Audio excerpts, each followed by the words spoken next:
Hello everyone and welcome to Keen Ear, and this video is going to be split into the first half is going to be a channel update, and the second half is going to be a collection update. And in terms of the channel update, I've recently managed to get my hands on a brand new laptop which I'm using to shoot this video.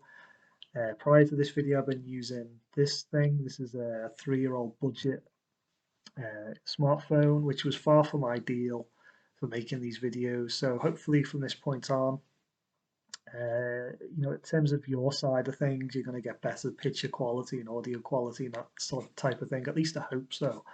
And on my side of things, I'm going to get better reliability in terms of making these videos. Because it was very much the case where I'd make a video and then find out it didn't work for whatever reason. So I'd find the enthusiasm, further down the road, a few days later, and then I'd make the video again, only to find that it didn't work again. It's not like I didn't press record or anything like that. I'm not that bad, but it just wouldn't work. So yeah, so hopefully those days, those dark days, are behind me, and it's onwards and upwards, and we're gonna be in a better place than we once were. And I'm gonna have more enthusiasm, hopefully, to make these videos. It's not gonna be like, yeah, I wouldn't mind making a video and then realizing that there's a good chance it won't even record and it'll just be a waste of time. So yeah, yeah, it seems like we've sort of turned a corner now. So in terms of collection update video, side of things, I've only got a few bits and pieces to show. It's not going to take too long. I'm going to get the ball rolling with this. This is David Bowie's The Width of a Circle. This came out a few months ago now, and I first got a good look at this through a video Richard McCook uploaded around the time this came out. I had to wait a little bit for this to get my hands on it. But yeah, he kind of went through everything with it, and he was kind of very thorough. I don't think I'll be as thorough as he was, but I love everything that came out of this release. Around the time of this release, should I say, there was other stuff. There was like Bowie picture disc, vinyl picture disc, and that sort of thing. There was a vinyl version of this and all that kind of stuff. And out of everything that came out, this was the one thing that had my eye on the most, that I was most interested in getting my hands on, because I really do like this sort of release. It's part book, so you get lots of nice photographs in it. You get quite a lot of information in it, and you get, of course, you get the music as well in one sort of convenient, fairly small, fairly inexpensive package. It really is like an ideal sort of way of putting this type of stuff out, really. And this is a great companion piece to The Man Who Sold the World, which is one of my favourite Bowie albums. So it's a good thing to have. And what this has on it in terms of music on side one is it's John Peel 1970 show, radio show. So I'd imagine that's something that's been, bootlegged a lot over the years, and that sort of thing, particularly when Bowie made it big, Ziggy Stardust era. I'd imagine there was lots of those kind of down the back of market stalls back in the day. But anyway, on side two, or disc two, should I say, it's got outtakes, it's got alternate versions, single versions, that sort of thing, and it's got modern day mixes which are pretty good.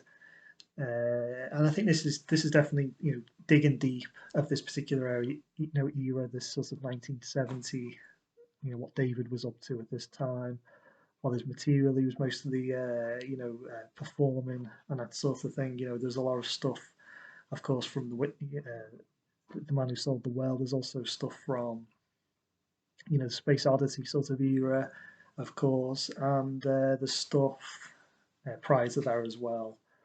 A few bits and pieces, because of course he didn't have a great deal of material out there at this point. He's still a fairly up and coming star back in 1970. So yeah, this like I said, this is a great companion to fans of the Man Who Sold the World album.